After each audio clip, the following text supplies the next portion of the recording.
तीन पक्की सहेलियां आपस में बातें करती हुई जा रही थीं। उनमें एक कुम्हार की, एक सुनार की और एक ब्राह्मण की लड़की थी। कुछ दिन पहले ही उस नगर के राजा की लड़की का विवाह हुआ था, पर विवाह के एक दिन बाद ही राजा की लड़की के पति की मृत्यु हो गई थी। बस उसी विषय में आपस में चर्चा करती हुई तीनों सहेलियां अपने घर की तरफ जा रही थीं। सबसे पहले ब्राह्मण की लड़की बोली, बहन जो भी हो, पर राजा की लड़की थी बड़ी सुंदर, पर बेचारी के साथ बहुत गलत हुआ, जो विवाह होते ही भगवान ने उसके पति को छीन लिया। फिर सुनार की लड़की बोली, ठीक कहती हो बहन, वो है तो बहुत रूपवती, ऐसा सुंदर रूप भगवान हजारों में नहीं बल्कि लाखों में किसी किसी को देता है, पर बेचारी का पति मर गया, अब होनी को कौन टाल सकता है। उन दोनों की बात सुन कुम्हार की लड़की बोली, तुम दोनों क्या जब से बहुत सुंदर थी, बहुत रूपवती थी कि रट लगाए हुए हो? क्या खाक सुंदर थी जो अपने से पहले अपने पति को मरने दिया? ऐसी सुंदरता किस काम की? कुम्हार की लड़की की बात सुन अन्य दोनों सहेलियां बोली, तू उसकी जगह होती तो तू भी क्या कर लेती? उनको जवाब देते हुए कुम्हार की लड़की बोली, अगर मैं राजा की लड़की की जगह होती तो अपने जीते जी अपने पति को कतई मरने न देती, चाहे उसके लिए मुझे कुछ भी करना पड़ता। पीछे चल रहे सिपाहियों ने उन तीनों सहेलियों की आपस की सारी बातें सुन ली। सारी बातें सुन सिपाहियों के मन में तुरंत राजा के हुक्म वाली बात कौंधी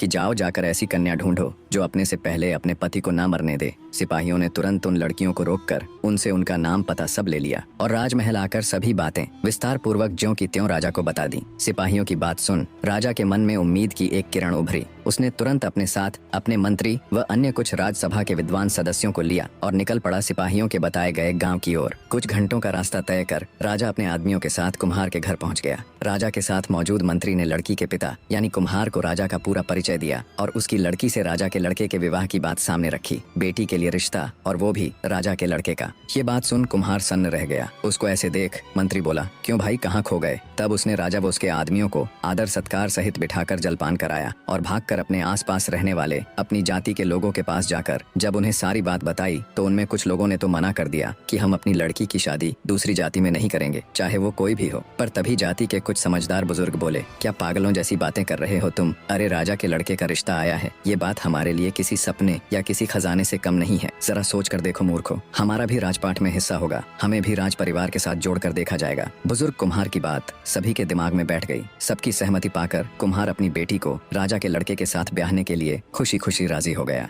राजा ने लड़के के 20वें जन्मदिन यानी जिस दिन उसकी मृत्यु होनी थी उसी दिन को शादी के लिए चुना।